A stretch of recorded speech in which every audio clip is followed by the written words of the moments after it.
Vamos então agora ao nosso texto de João, capítulo de número 12, versos 20 a 27, melhor dizendo. João, capítulo de número 12, versos 20 até o 27.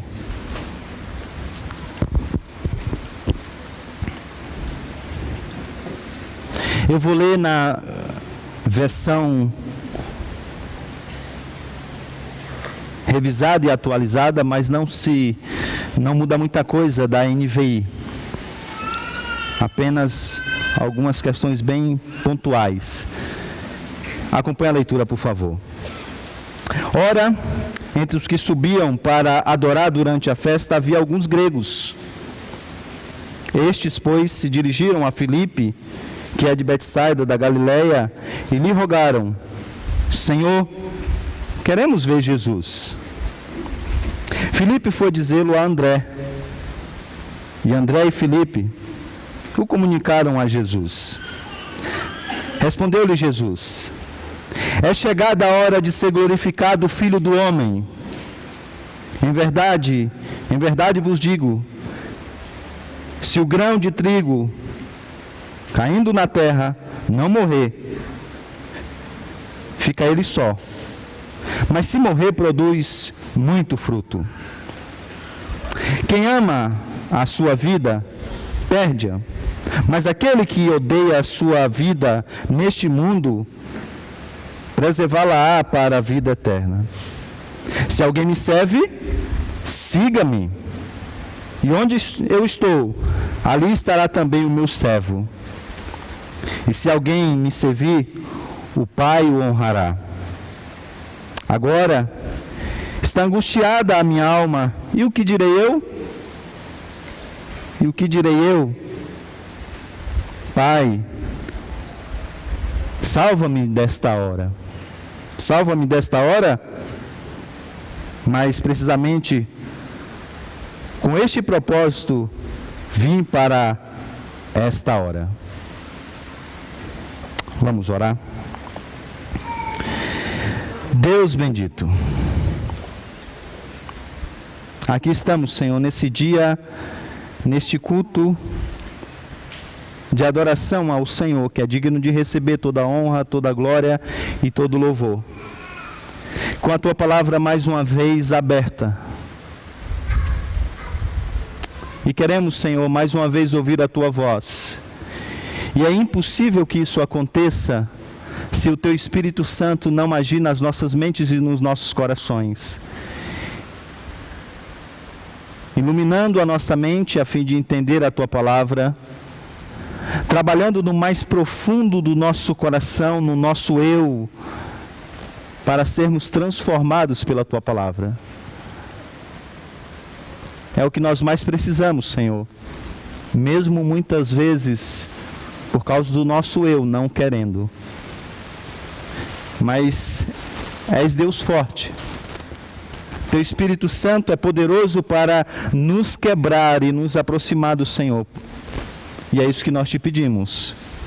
Faz isso no nosso meio, em nome de Jesus. Amém. A Denise tinha um professor na universidade que ia e voltava do trabalho de ônibus. E ele confessou certa vez que alguns dias chegava atrasado em casa, depois do dia de trabalho. O motivo era bastante curioso. Ele se sentava no ônibus e normalmente alguém se sentava ao seu lado e em algumas vezes pegava o celular e começava a falar com uma outra pessoa. Ou duas pessoas se sentavam atrás e começavam a conversar. Algumas dessas vezes a história era muito interessante e intrigante. Chegava o seu ponto. A história ainda estava no meio. E ele falava: ah, não. Eu preciso saber como vai terminar isso. Eu vou descer no próximo ponto. E às vezes era no outro.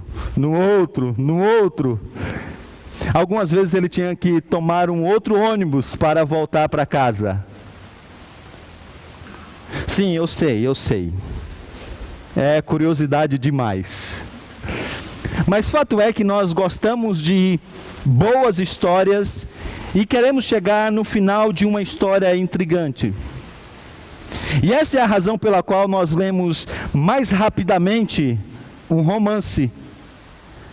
Quando queremos chegar ao final para entender toda a narrativa. Essa é a razão pela qual você vai dormir de madrugada. Porque você quer pegar o ponto principal daquela sua série. Os roteiristas sabem disso e às vezes ele deixa isso bem para o final mesmo da série. Alguns viram à noite, né? Bem, nós estamos aqui estudando o Evangelho de João, que é João contando a história do seu melhor amigo, Jesus. Acabamos de ler uma parte da narrativa em que ele fala do evento no qual os gregos se direcionam a Jesus com um desejo simples, mas ao mesmo tempo intrigante. Eles querem ver a Jesus. Os discípulos não sabem muito bem o que fazer. É um pedido em comum, ainda mais diante do acontecimento anterior, da grande entrada triunfal que despertou esse espírito nacionalista. Agora esses gregos querem ver a Jesus, um leva para o outro e ambos levam um pedido a Jesus. A resposta de Jesus a esse pedido é mais um dos seus ditos enigmáticos, o principal deles. Jesus diz: chegou a hora de ser glorificado o Filho. Agora, quando o leitor, ou o ouvinte, se depara com essa cena, ele fica mais uma vez intrigado. Porque isso desencadeia um momento que o leitor esperava desde o início do Evangelho. Ora, é o tema que vem se arrastando desde o capítulo de número 2. Quando Jesus está em uma festa e o vinho acaba. E Maria, sua mãe, vai procurá-lo a fim de que ele traga uma solução para aquela situação embaraçosa. E Jesus, diante daquela situação, diz: o que tenho eu contigo, mulher? A minha hora não chegou. E ele não diz mais nada. Esse é o mecanismo de João.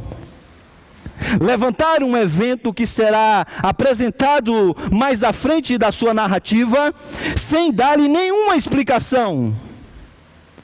O que significa a hora? Quando ela chegará?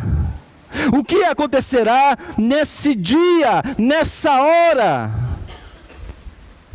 Já disse a vocês, e é bom lembrar, que o Evangelho de João foi escrito de maneira que você tenha que ler várias vezes, a fim de entendê-lo na sua profundidade. Ele deixa esses temas abertos para que você realmente não se veja apenas tomado pela curiosidade de chegar até o final da narrativa e entender tudo o que ele está dizendo, mas para que você também volte ao início do Evangelho e comece a lê-lo a partir do entendimento do que aconteceu nessa hora. Então o leitor agora chegou naquele momento da série, naquele momento da narrativa. Finalmente eu vou conectar os pontos. Finalmente eu vou entender todos os ditos enigmáticos apresentados até aqui. Mas veja mais uma vez, como esse texto parece não responder à pergunta. A pergunta é: Senhor, alguns gregos que vieram para a festa da Páscoa, que estão em Jerusalém, e eles querem falar com o Senhor. Agora olhe novamente para o texto. Veja, por gentileza, João capítulo de número 12. o que é dito por Jesus.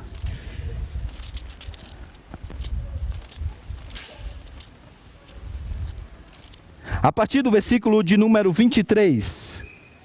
Em verdade, vos digo, se o grão de trigo caindo na terra não morrer, fica ele só. Mas se morrer, produz muito fruto. Quem ama a sua vida, perde-a. Mas aquele que odeia a sua vida neste mundo, vai preservá-la para a vida eterna.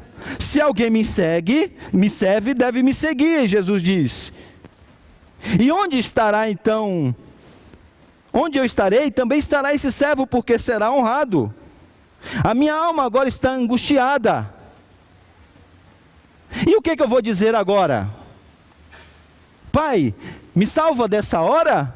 Não. Eu vim para esta própria hora. Onde que está a resposta ao pedido dos gregos? Eu fico imaginar essas cenas assim, os discípulos. Eles estão lá e falam, tem uns gregos querendo conversar contigo. Aí Jesus, pois é, chegou a minha hora. E diz todas essas coisas. E eles,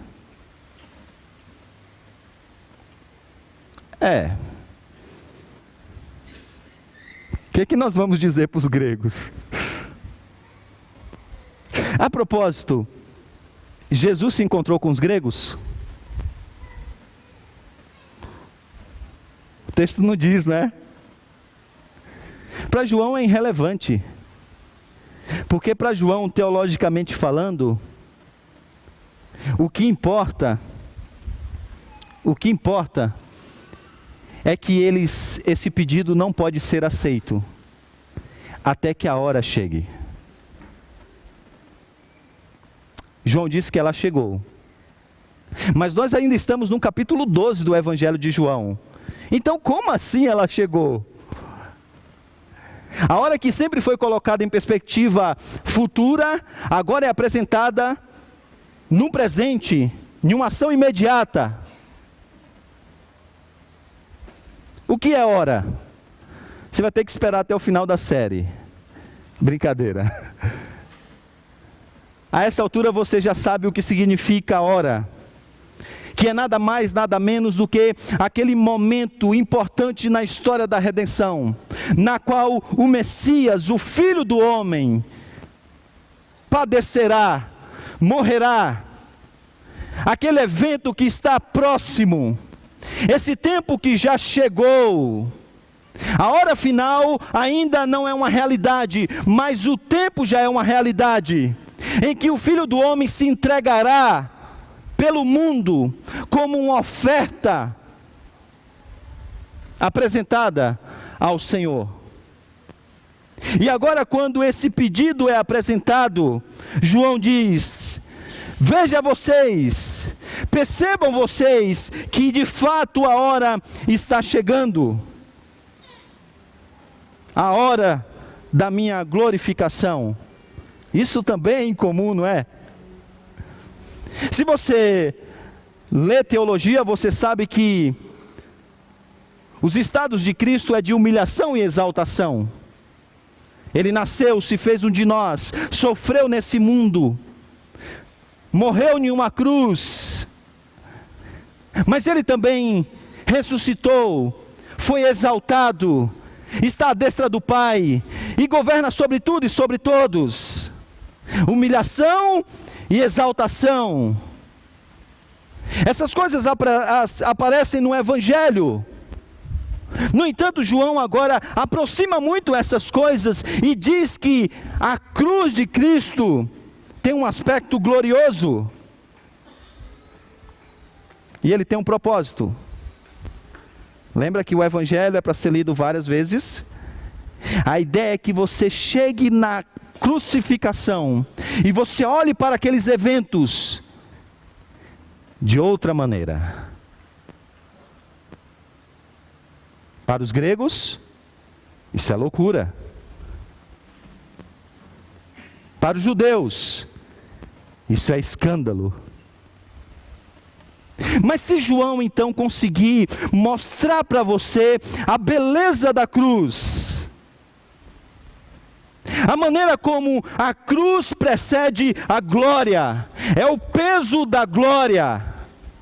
E se você então entender os eventos que vão acontecer naquela Páscoa que se aproxima, e se o Espírito Santo abrir a sua mente para o entendimento dessas coisas, e se você entender essa hora, você vai entender tudo mais do que ele disse até aqui. Você vai voltar ao capítulo de número 1 e você vai começar a ler o Evangelho de João, ler os seus milagres, ler os seus ditos enigmáticos, e fará todo sentido. E por essa razão, ele vem se concentrando em apresentar a cruz de Cristo, porque ele sabe que é exatamente a cruz de Cristo que vai fazer com que você entenda tudo mais nessa narrativa. A cruz de Cristo vai colocar o resto em perspectiva apropriada. Então, no ano que vem, nós vamos fazer isso, voltar ao capítulo 1 de João. Não vamos. Seria uma tarefa interessante. Mas apenas para que isso fique claro, voltemos pelo menos às narrativas do capítulo de número 12. E perceba como todas essas narrativas têm uma única coisa em comum: elas só podem ser compreendidas à luz da cruz. Você só vai entendê-las à luz da cruz. A perspectiva apropriada da narrativa será apresentada à luz da cruz. Maria recebe Jesus, ela quer honrá-lo, e derrama um frasco de perfume caríssimo nos seus pés. Judas olha e diz: é demais, que extravagância. Agora, o que significa esse perfume caro diante do derramamento do próprio presente que Jesus dará na cruz? Por isso que Jesus disse: deixe, Judas, isso não é nada diante do que eu vou fazer por ela, deixe-a. As pessoas estão vendo Jesus chegar, e elas começam a dizer: salva-nos, Senhor, salva-nos, Senhor, salva-nos, Senhor. Mas quando isso vai acontecer? Quando esse grito será uma realidade? Somente depois da cruz. Agora estão os gregos dizendo: Senhor, nós queremos ver a Jesus, mostre-nos Jesus. Agora imagina que os discípulos leram o Evangelho de João pelo menos 3 vezes, e já sabe da hora, já sabe da crucificação, já sabe da sua ressurreição, e já sabem que esse pedido só será aceito depois desses eventos, ou de maneira mais específica, depois da descida do Espírito Santo. Não precisa então um dizer para o outro e ficar perdido e levar esse pedido a Jesus. Amigo, você se importa de voltar no domingo que vem à noite? Porque assim, sexta ele vai morrer. Aí a sua pergunta vai começar a fazer sentido. Domingo ele vai ressuscitar. O outro passo será dado. Porque só depois disso ele vai poder, como diz o versículo de número 32, atrair todos para si. Consegue perceber? A cruz tem um lugar importante no Evangelho de João. E a partir disso você olha para todo mais por meio da cruz. Só que ela é desvalorizada, ela é desprezível para o judeu. Mas João diz: não, gente, vocês estão entendendo errado o evento da Páscoa. E aí, para mostrar essa glória, ele então usa essas palavras de Jesus. Jesus diz: é chegado a minha hora, isto é, o momento da minha morte, o momento do sacrifício, o tempo da glorificação, a glória na cruz. E esse é o primeiro ponto. Hoje vamos ver 2 coisas. Primeiro, a glória de Cristo, a cruz e a glória de Cristo. Segundo, a cruz e o discipulado cristão. Porque depois de apresentar a importância da cruz, o peso da glória, Jesus vai usar esse elemento para agora chamar os seus discípulos para que possa segui-lo. A cruz e a glória de Cristo, a cruz e o discipulado cristão. Vamos então ao primeiro ponto. A palavra glória, já vimos no início dessa série, ela significa brilho ou esplendor. Ela normalmente era usada para descrever uma manifestação visível do Senhor. Normalmente acontecida no Antigo Testamento por meio das suas teofanias, onde Deus se fazia conhecido, se manifestando então ao seu povo. E Deus fez assim, por exemplo, com Moisés, aparecendo a Moisés por meio de fogo, por meio de nuvem, por meio de uma sarça que queimava e não se consumia. No entanto, todas essas coisas, elas apontavam para algo que é mais profundo. Porque essa palavra glória, quando usada para uma pessoa, significava aquilo que a pessoa é, o seu próprio ser. Então, por exemplo, quando João, lá no capítulo 1, versículo 14, diz assim: aquele que é a palavra tornou-se carne e viveu entre nós, e nós vimos a sua glória, glória como unigênito vindo do Pai, cheio de graça e de verdade. Perceba que aqui João não está falando de uma mera representação dessa glória, como é comum no Antigo Testamento. Não é que Deus agora está aparecendo a nós como apareceu a Moisés. É muito mais do que isso. Porque aquilo que era sombra, agora é uma realidade em uma pessoa. Porque a glória de Deus significa o conjunto dos seus atributos.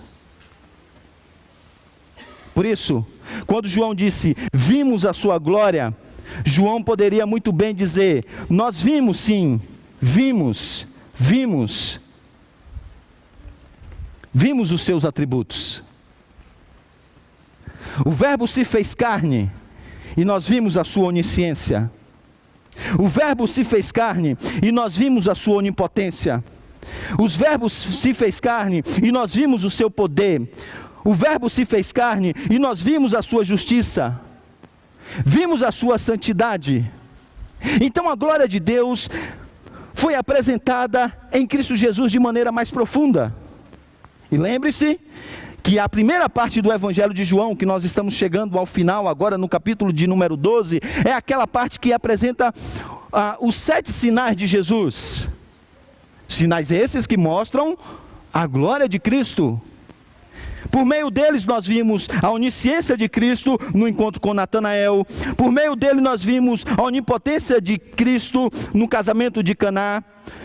Nós vimos a graciosidade da mulher samaritana, a onipresença, a onisciência, a misericórdia do Senhor na cura do paralítico. Vimos ainda a maneira como ele de forma onipotente transforma pães e peixes.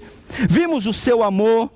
Vimos a sua compaixão, vimos a sua onisciência, o seu poder mais uma vez, quando ele traz Lázaro à vida. Consegue perceber? Por meio dos sinais, por meio dos encontros, a glória de Cristo é percebida, isto é, os seus atributos são vistos, e os atributos de Deus também aparecem no Filho. Por isso agora ele diz de glória, conectando essa glória a cruz. E por quê? Porque não existe outro lugar que a glória de Cristo, a glória de Deus, pudesse ser vista com mais clareza do que na cruz. Então, no primeiro momento, quando a gente lê isso que João está dizendo, parece estranho referir-se à morte de Cristo como uma glorificação. Isso não está ligado mais à exaltação, pastor? Sim, mas para João, esse é o primeiro estágio dessa exaltação. Mas sobretudo, a morte de Cristo é o cerne da revelação do Pai pelo Filho. Você vê com mais clareza agora o Pai por meio da morte do Filho, de tal maneira que a cruz não é apenas um evento único que expia pecado. É isso, mas é mais do que isso. É também a maneira como Deus se revela a nós, ao mundo. De tal maneira que a cruz é como um palco, no qual os atributos divinos se apresentam com luz adequada para os olhos.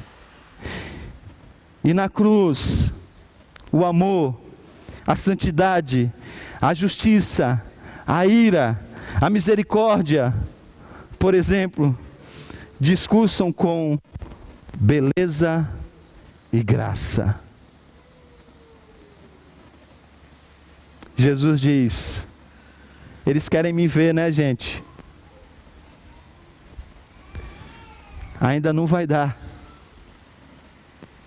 Eles precisam esperar um pouco, porque a autorrevelação de Deus, de maneira mais adequada aos olhos, acontecerá na cruz. Eles querem conhecer a Deus, não é? Eles vieram porque tem uma abertura para a adoração a Deus. Mas eles não vão poder conhecer a Deus, não de maneira plena e profunda, enquanto a hora não chegar. Eles precisam aguardar alguns dias ainda. Eles precisam aguardar alguns dias ainda.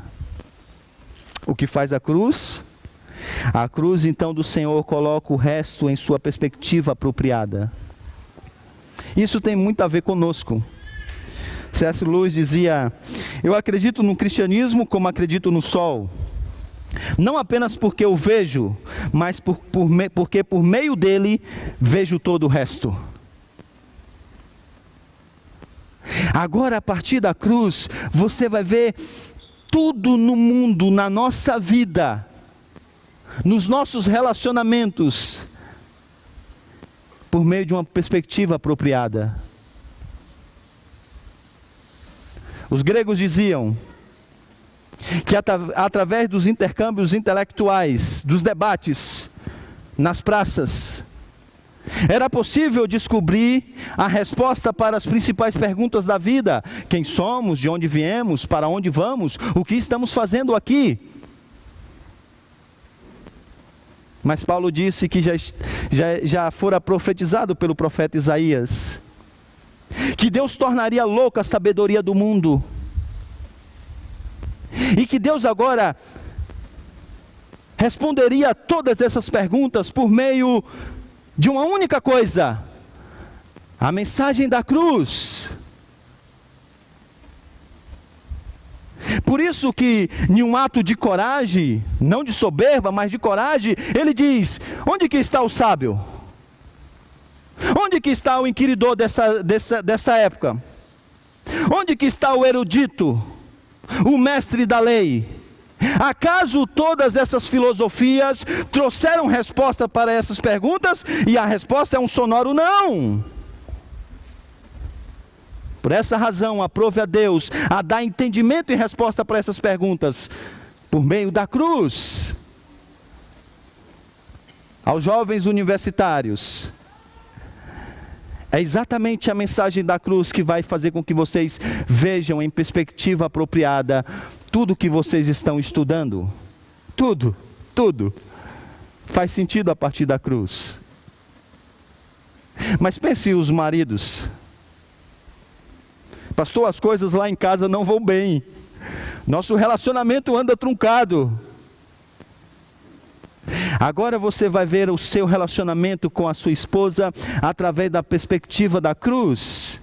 E Paulo disse que você foi chamado para amar a sua esposa como Cristo amou a sua igreja e se entregou por ela. Cruz. Agora imagine a esposa que tem lido e tem ouvido por meio das séries, dos telejornais, das revistas, de que chegou o momento que nós precisamos agora nos separar dessas ideias patriarcais, dessa cosmovisão judaica cristã antiga, que traz um conceito de inferioridade da mulher, e que ela precisa romper com essa ideia de submissão. Porque se submeter à liderança de um homem é o mesmo de que se colocar em uma posição de inferioridade. Vê o que a gente está vendo? Um servo obediente ao seu pai, mas que tem glória.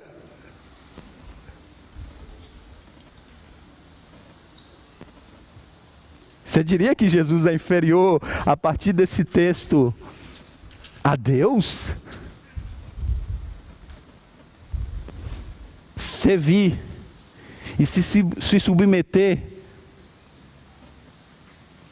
como servo e ser obediente até a morte, morte de cruz, não faz Jesus de maneira alguma inferior ao Pai. E a economia trinitária mostra isso. Por quê? Porque agora você vê até mesmo o seu casamento na perspectiva da cruz. Agora eu vejo muitas crianças aqui, consequentemente muitos pais. João queria que você voltasse ao capítulo de número 1 e lesse novamente, olhando para a cruz. Vá mais longe. Porque ele queria também isso para os judeus. Volte, na verdade, até Gênesis capítulo de número 1. E comece a olhar para toda a narrativa bíblica através do evento que aconteceu nessa Páscoa gloriosa. Fará mais sentido algumas histórias. Fará mais sentido algumas narrativas. Você fugirá de forma muito mais rápida do legalismo. A gente poderia ficar aqui a manhã inteira vendo outras áreas da nossa vida que nós poderíamos ver através da perspectiva da cruz, do momento da hora. E é isso que João quer. Por essa razão ele diz o que ele acabou de dizer. Os gregos querem ver Jesus, mas isso não é possível, porque a hora não chegou. E Jesus então passa a falar de um mistério, da vida que vem através da morte. A vida que surge da morte. E a imagem que ele usa para isso é a imagem da semente que é jogada na terra, que morre, e agora porque ela morre, ela produz muitos frutos. E o contraste aí entre muitos e sozinho que aparece no texto, apresenta que ele está falando desses frutos que são pessoas. Depois da sua morte, como diz o versículo de número 32, ele vai atrair pessoas de todos os lugares. A sua morte vai produzir muitos frutos, e isso tem a ver com evangelização. Mas há um outro ponto um pouco mais profundo, que ele apresenta também através dessa ilustração, desse quase dito parabólico. Isto é, ele vai produzir vida nos seus próprios discípulos. Ele vai produzir vida nos seus próprios discípulos. E aí então, os próximos versos apresentam isso. Jesus começa a falar primeiro de termos gerais, e chegamos ao segundo ponto. A cruz e o discipulado cristão, versos 25 até 27. Aquele que ama a sua vida, perderá, ele diz. Ao passo de que aquele que odeia a sua vida neste mundo, conservará para a vida eterna. Aqui nós temos o chamado radical, semelhante aos que nós já encontramos nos demais evangelhos, e que lemos na liturgia. A maneira como agora Jesus Cristo convida a multidão para segui-lo, apresentando o custo do discipulado. E essa não é uma maneira muito boa, né? Percebe que a gente faz de tudo para proteger a nossa própria vida? Para termos seguro? A gente vive em casas bem protegidas, com muros altos. A gente faz seguro do carro, faz seguro de vida. A gente pensa no futuro dos nossos filhos. A gente não sai em determinados horários, porque a gente quer proteger a nossa vida. Agora Jesus tem uma propaganda para recrutar agora novos discípulos.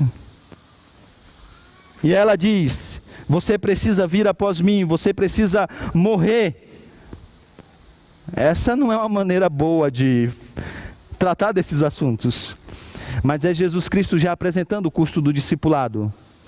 Quinta-feira eu disse lá em Arthur Nogueira que o chamado de Jesus é uma propaganda sem aquele asterisco que tem na televisão, sabe?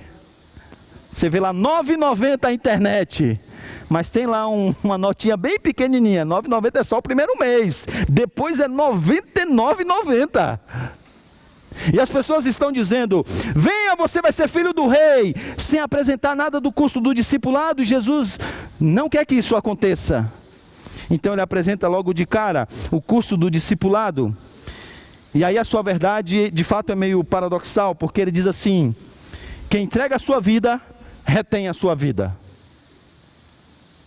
Quem morre, vive. Quem entrega, retém. Quem morre, vive. Jesus está trabalhando questões profundas. E para isso nós precisamos entender, em um primeiro momento, o que significa a palavra vida. Jesus não usa a palavra bios, que normalmente é a palavra usada para descrever a vida física. Psique, o ser, o eu, é a palavra usada por Jesus. E com isso ele está startando a história da redenção novamente. Gênesis 1 e 2 deixa bem claro que Adão não foi colocado no jardim do Éden para viver para autossobrevivência e autossatisfação. Dito de outro modo, ele não foi criado para ser um ser autônomo, mas para viver em união com Deus e receber de Deus a própria vida. E nesse relacionamento com Deus é que ele tem a plenitude da vida, a plenitude da humanidade. Mas a gente sabe que desde a queda as coisas não são assim. A serpente foi direto ao ponto. Ela disse para Eva: você sabe, Eva, que há uma glória maior, mais satisfatória do que essa que você já experimentou nessa vida. E aí então, depois de Gênesis 3, nós começamos a pensar que somos um rei autocentrado, governando um minúsculo reino da população de um. Desde então, o lema desse mundo caído é: eu me amo e tenho um plano maravilhoso para a minha vida. E a partir disso, passamos a viver consistentemente com essa filosofia, sendo o centro do nosso próprio ser. De tal maneira que a vida que deveria ser encontrada no Criador, passou a ser agora direcionada para nós mesmos. Mas nós somos tão tolos, que não conseguimos perceber que o que é vida, na verdade, é morte. E aí o autor de Provérbios entendeu isso muito bem, disse que há caminho que o homem parece direito, mas o cabo dele dá na morte. É caminho de morte. Então Jesus sabe que se você seguir o seu coração, seguir o lema da queda, você está caminhando não para a plenitude da humanidade e da vida, mas você está caminhando para a morte, por mais que essa morte tenha aspecto de vida. Você sabe que no lado de cada eternidade, o grande perigo é a morte sempre fingindo ser vida, e Jesus sabe disso. Por essa razão, então, ele agora chama ao discipulado radical. E olha só o versículo de número 25, e agora que você entende o versículo 25. Aquele que ama a sua vida, vive no controle da sua vida, sendo o rei da sua própria vida, buscando as expectativas da sua própria vida. Lembra da multidão? Elas querem exaltar Jesus Cristo como rei, por causa de quem? Delas. Para suprir as expectativas de quem? Delas. Tem a ver com o reino de Deus? Não. Tem a ver com Cristo? Não. Tem a ver com o quê? Toda aquela festa, todas aquelas palmas. Com elas. Com o que poderia acontecer. E Jesus diz, não, não, não. É necessário um desapego do eu. E a maneira como ele apresenta isso é usando uma palavra forte. Ódio. Ódio. Ao passo que aquele que odeia a sua vida neste mundo, conservará a sua vida para a vida eterna. Então perceba, o contraste entre amor e ódio reflete aqui uma expressão idiomática judaica, que quer dizer, não é uma preferência em escala, não amor absoluto, mas sim uma preferência entre uma coisa e outra. Então, nós vimos isso na liturgia. Pegue sua liturgia, veja aí no texto de Lucas, capítulo de número 14, veja o versículo de número 26. Se alguém vem a mim e não aborrece seu pai, e mãe, e mulher, e filhos, irmãos, e irmãs, e ainda a sua própria vida, não pode ser o meu discípulo. Espera aí, agora... Jesus fala que tem que honrar pai e mãe. E agora ele diz que tem que aborrecer. Tem que amar ou tem que aborrecer? Aborrecer, odiar, significa amar menos. Amar menos. Não precisa ir longe, gente. Aqui ainda no Brasil mesmo. Se algumas pessoas se apegassem à tradição familiar, da religião da família, ao que diz o pai diz, a mãe diz, não tomariam a decisão de seguir a Jesus. Por isso Jesus diz, é necessário então amar menos, amar menos. Portanto, Jesus está falando não do ódio do próprio eu, no sentido de destruição de si mesmo. Não, não. A ideia aqui é rejeitar as falsas alegações de si mesmo neste mundo, de maneira que o verdadeiro eu agora é guardado para a vida eterna. Isto é, a verdadeira humanidade agora pode ser seguida. Então Jesus está dizendo que o problema dos nossos problemas é exatamente o egoísmo. E esse é o empecilho que muitos estão tendo para se abrirem para Jesus, para ver a Jesus, como por exemplo esses gregos estão fazendo agora. E para os discípulos, essa vai ser a dificuldade para segui-lo até o fim. Para irem com ele até o fim. Então a ideia é essa. Essa mudança do foco de si mesmo para Jesus garante a verdadeira vida nesse mundo. Porque você para de viver para você e passa a viver para Jesus. Consegue perceber que é retornar ao propósito da criação? Onde a sua vida está ligada a Deus e não a você mesmo?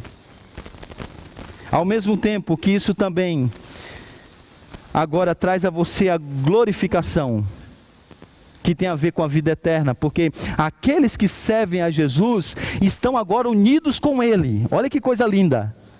De tal maneira que a exaltação que Ele vai receber, você recebe. Evidentemente que não em todos os aspectos que Ele recebe, mas Ele diz que a glória que Ele vai receber, Ele também vai dividir conosco.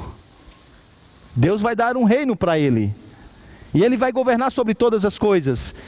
E aqueles que seguem a Jesus estarão nesse reino. Então, somente através da morte do eu, podemos receber essa vida e retornar à nossa verdadeira humanidade. Consegue perceber isso? Presta atenção. A vida vivida, entregue ao seu próprio eu, longe daquilo que Cristo oferece, do propósito da criação, é uma vida sub-humana.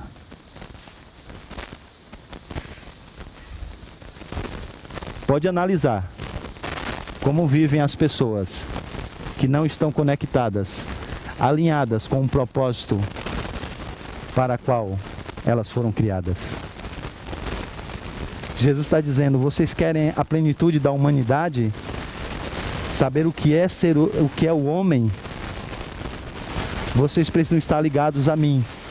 E isso passa por morrer para as falsas ilusões que vêm se arrastando desde Gênesis 3. Agora Jesus encerra, porque ele sabe que isso não é fácil. Olha o versículo de número 27. Agora o meu coração está perturbado, e o que direi? Pai, salva-me desta hora. Eu li no início como se fosse uma afirmação, porque de fato esse parece ser o sentido mais claro do texto. Não é que Jesus está fazendo aqui uma oração hipotética. O que é que eu direi nesse momento, gente? Pai, salva-me desta hora? Não vou dizer isso, porque eu sei que foi exatamente para essa hora que eu vim. Os comentaristas entendem que aqui é a maneira que João achou para descrever a agonia do nosso Senhor no jardim, no Getsêmani. E se você olhar os outros relatos, você vai perceber que essa oração, ela é real. De fato, ele está em profunda agonia, em profundo sofrimento. Não é uma hora fácil para ele, e João sabe disso e quer que nós também saibamos. Ele está angustiado. E agora ele diz: Hosana.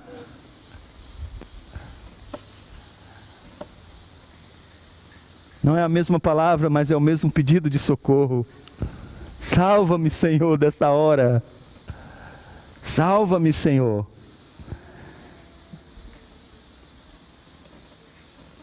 Percebe? Percebe onde ele quer chegar?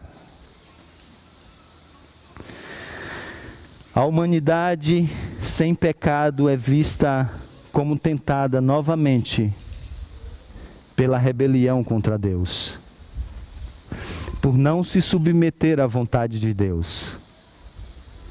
Mas agora, aquele que nos representa faz a escolha sábia. Ele faz a vontade de Deus e ele morre em uma cruz.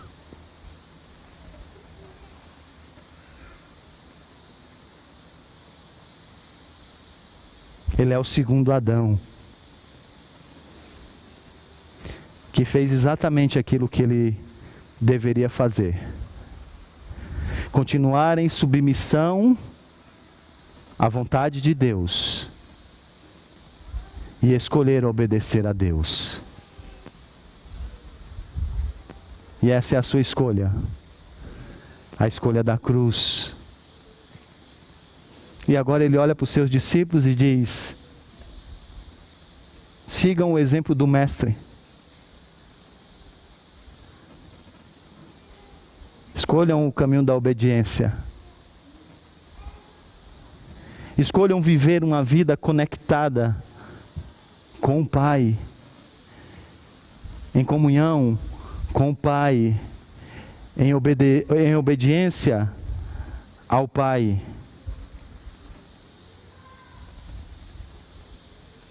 É fácil ser discípulo? Não é. Mas consegue perceber que o peso, por graça e misericórdia, traz glória? Aquele que me serve será também honrado pelo Pai. Não precisava.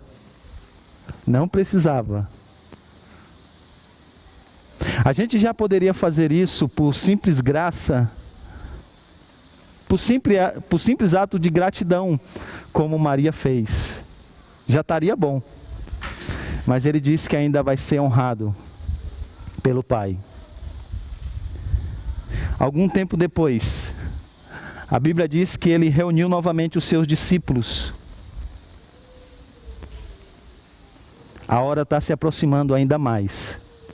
E ele orienta então os seus discípulos dizendo: Enquanto comia, tomou Jesus o pão e, abençoando-o, partiu e deu aos discípulos, dizendo: tomai e comei, isto é o meu corpo.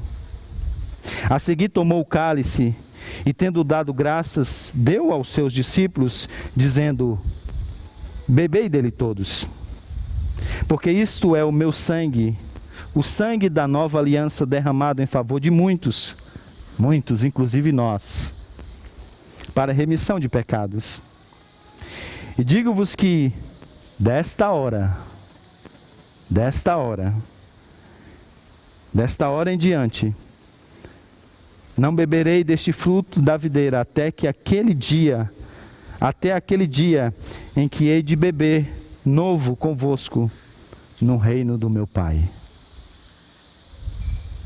Ele escolheu os cravos, ele escolheu a cruz, ele escolheu o caminho da obediência. Foi fácil? Não foi fácil.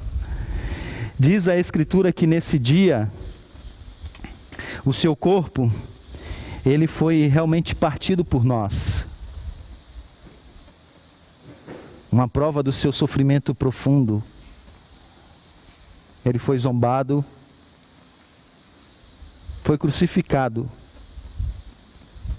O seu sangue, seu precioso sangue, foi derramado naquela cruz.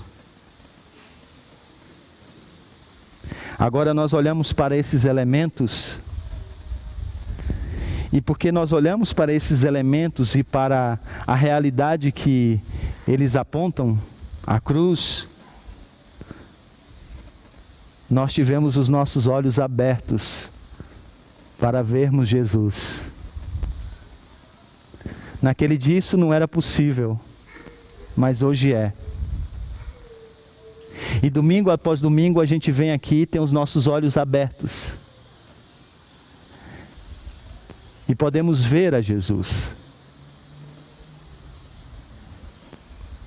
Sabe, algumas igrejas têm esse versículo atrás do púlpito. Algo escrito assim: pregador, eles querem ver a Jesus.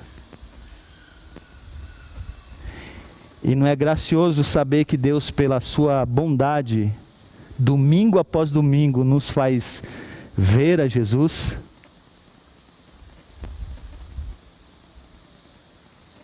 Mas também não é triste saber que mesmo vendo,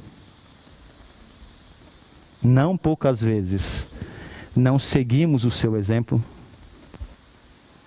Nós vemos a sua abnegação, mas nosso coração é cheio de nós mesmos. Mesmo experimentando essas realidades da cruz, a gente ainda quer viver nesse reino autocentrado da população de um, que é nós mesmos.